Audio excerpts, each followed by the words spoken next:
नमस्कार दोस्तों।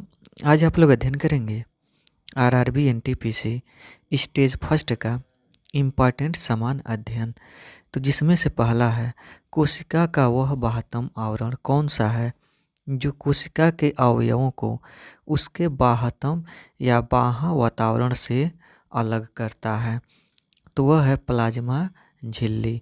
उस वैज्ञानिक का नाम बताइए जिसने इस सिद्धांत का प्रतिपादन किया था कि इलेक्ट्रॉन एक धनावेशित गोले में धंसे हुए होते हैं।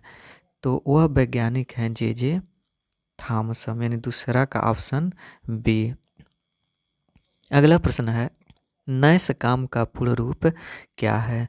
तो नैसकाम का पूर्ण रूप national association of hardware software and services company है। तो तीसरा का ऑप्शन सी सही है। अगला प्रश्न है कि निम्नलिखित में से कौन सा दुर्घटनावश या इरादतन रूप से डेटा के अनाधिकृत व्यक्तियों के समक्ष प्रकटीकरण या अनाधिकृत संशोधन या नष्ट किए जाने के संरक्षण को संदर्भित करता है। तो वह है डेटा सुरक्षा। निम्नलिखित में से किसने विश्व स्वास्थ्य संगठन के लिए दुनिया का पहला मलेरिया वैक्सीन विकसित किया।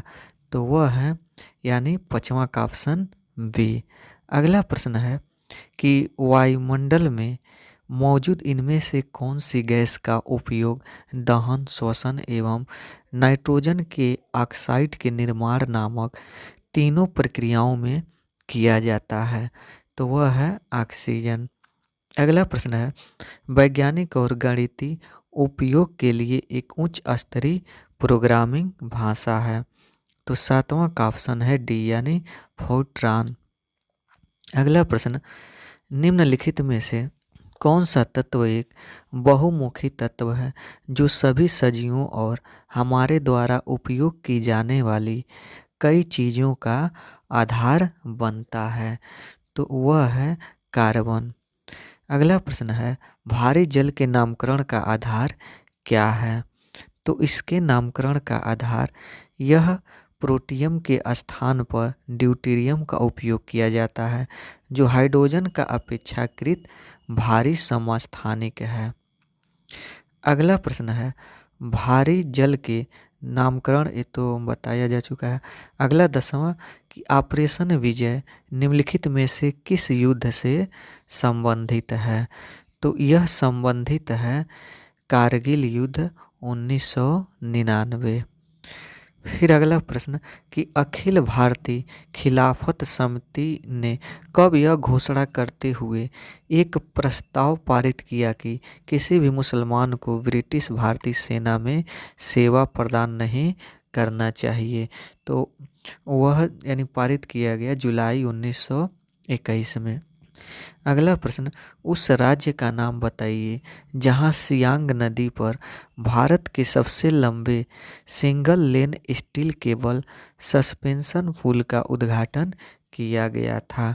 तो वह है अरुणाचल प्रदेश। 1586 में द लिटिल बैलेस पुस्तक किसने लिखी थी।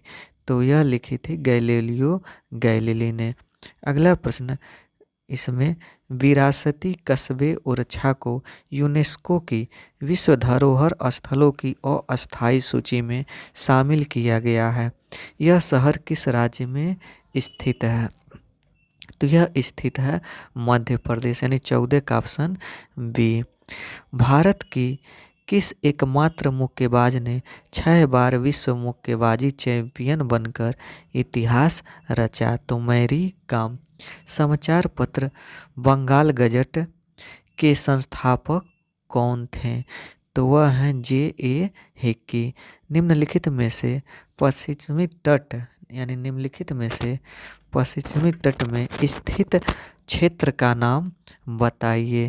तो इसका नाम है मालाबार क्षेत्र। निम्नलिखित में से कौन सा समुद्र तट ब्लू फ्लैग सर्टिफिकेशन प्राप्त करने वाला एशिया का पहला समुद्र तट बन गया है। तो यह है चंद्रभागा समुद्र तट। भारत और पाकिस्तान के बीच की सीमा क्या कहलाती है? तो यह रेड क्लिफ रेखा कहलाती है। निम्नलिखित में से कौन सा केरल का एक पारंपरिक रंगमंच है जहां 8 दिनों में 8 नाटक प्रदर्शित किए जाते हैं? तो यह है यानी कृष्णाटम। तो 20वां का ऑप्शन इसमें बी सही है। अगला प्रश्न है, निम्नलिखित में से किस अनुच्छेद की समानता की अवधारणा को परिभाषित किया गया है? तो वह है अनुच्छेद 14। पूर्वोत्तर भारत की निम्नलिखित में से कौन सी झील मीठे पानी की सबसे बड़ी झील है? तो लोकटक झील। भारतीय भूवैज्ञानिक सर्वेक्षण के अनुसार निम्नलिखित में से कौन से राज्य में भारत के सर्वाधिक ग्रेफाइट भंडार हैं? तो अरुणाचल प्रदेश। वर्तमान में इनमें से किस देश में अधिकतम संख्या में नाभिकीय रिएक्टर संचालित है? तो यह यूनाइटेड स्टेट्स है। अगला प्रश्न है, इनमें से कौन भारतीय रिजर्व बैंक के पहले भारतीय गवर्नर थे?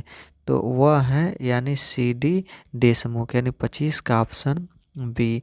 1866 में भारतीय समस्या के बारे में चर्चा करने और भारतीय कल्याण के संवर्धन हेतु ब्रिटिश लोक अधिकारियों को प्रभावित करने के लिए लंदन में ईस्ट इंडिया एसोसिएशन का गठन किसने किया था? तो वह दादा भाई नौरोजी किए थे। अगला प्रश्न है कि कालिदास द्वारा लिखे गए नाटक अभिज्ञान शाकुंतलम में शकुंतला का पुत्र कौन था? तो उसमें पुत्र भरत थे। तो 28 का ऑप्शन ए सही है। विश्व विरासत स्थल के रूप में प्रसिद्ध अजंता की गुफाएं निम्नलिखित में से किस स्थान पर स्थित है? तो यह स्थित है औरंगाबाद में। निम्नलिखित में से किसे भारत के स्वतंत्रता आंदोलन के दौरान चरमपंथी नेता के रूप में जाना जाता था? तो बाल गंगाधर तिलक, यानी 30वां का ऑप्शन डी सही है।